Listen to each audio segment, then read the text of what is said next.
अब प्रधानमंत्री मोदी की कही दूसरी बात का विश्लेषण कर लेते हैं, जहां पर एक मोर्चे पर पब्लिक स्ट्राइक के बाद अब दूसरे मोर्चे पर एक ऐतिहासिक भूल के बारे में भी पीएम मोदी ने देश को बताया। अब देखिए, यूं तो कहते हैं कि भूल चूक माफ कर देनी चाहिए, लेकिन कुछ भूल ऐसी होती हैं जो कि भविष्य के लिए बड़ी चूक साबित होती है।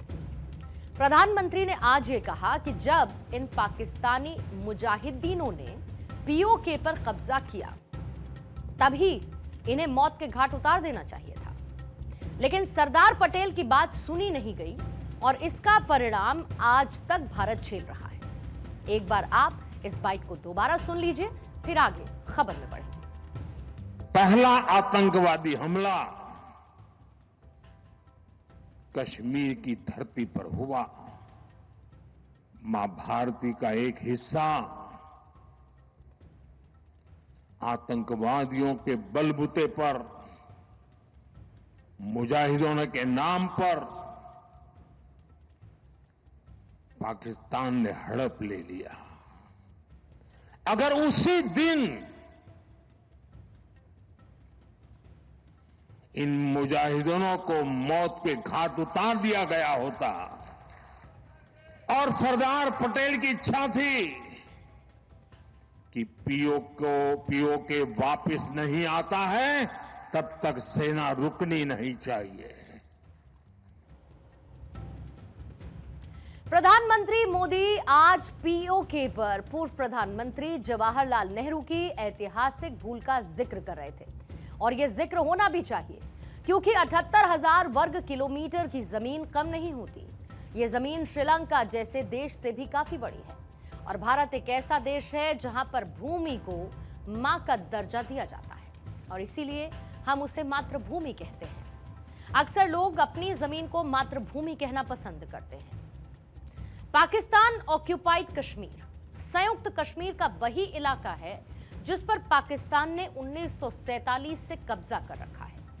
साल 1947 में जब भारत और पाकिस्तान का बंटवारा हुआ, जम्मू कश्मीर के महाराजा हरि सिंह ने भारत के साथ विलय पत्र पर हस्ताक्षर किए, लेकिन पाकिस्तान ने कबायली हमलावरों के जरिए जम्मू कश्मीर के एक हिस्से पर कब्जा कर लिया, जिसे आज हम पीओके कहते हैं। अब इसमें दो हिस्से हैं, एक है तथाकथित आजाद कश्मीर और दूसरा है गिलगित बाल्टिस्तान। इसका जो कुल क्षेत्रफल है वो है लगभग 78,114 वर्ग किलोमीटर। यह भारत का अभिन्न हिस्सा है जिसे पाकिस्तान ने अवैध रूप से कब्जे में ले रखा है। एक चौंकाने वाला तथ्य यह भी है कि साल 1963 में पाकिस्तान ने पीओके का शख्सगाम घाटी वाला हिस्सा लगभग 5,180 वर्ग किलोमीटर चीन को सौंप दिया ताकि वो कराकोरम हाईवे बना सके।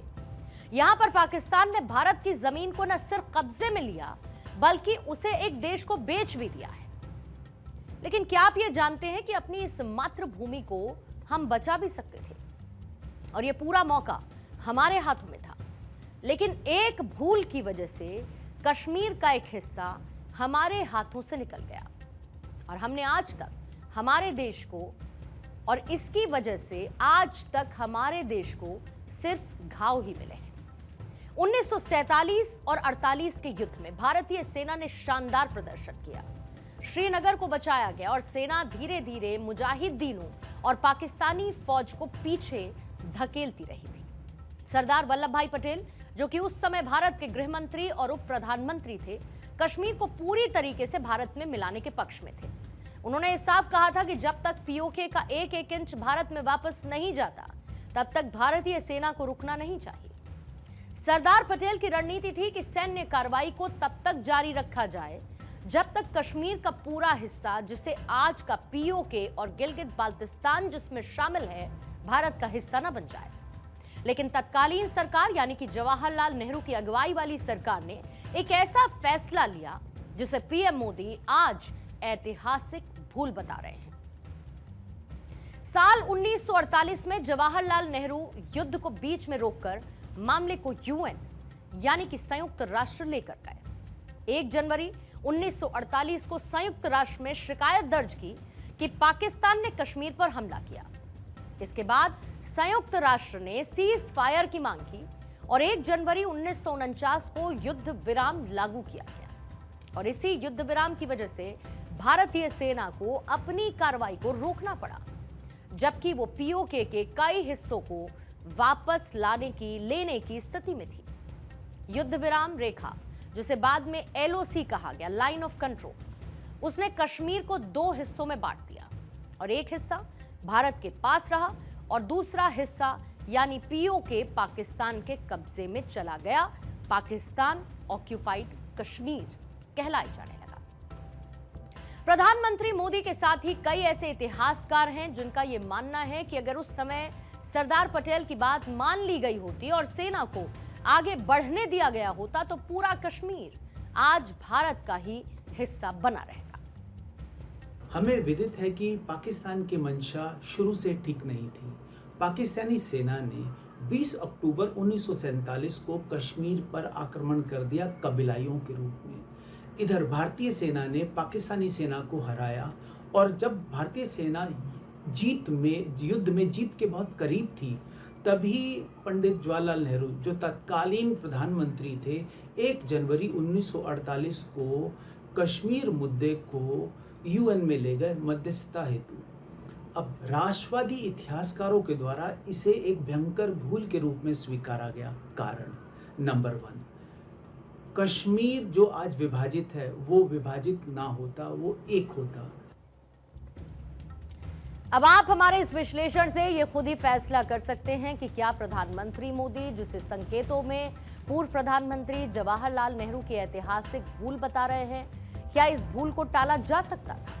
और क्या अगर जवाहरलाल नेहरू ने सरदार पटेल की बात को सुन लिया होता, मान लिया होता, तो ये विवाद उसी वक्त खत्म हो जाता, या फिर यूं कहूं कि ये विवाद पैदा ही नहीं होता? इन सवालों के अलग अलग जवाब हो सकते हैं, लेकिन एक बात तो स्पष्ट है कि जब महाराजा हरि सिंह ने विलय पत्र पर हस्ताक्षर कर दिए थे और भारतीय सेना मुजाहिदीनों को हमारी मातृभूमि से खदेड़ रही थी, तब किसी तीसरे की मध्यस्थता की जरूरत ही नहीं थी।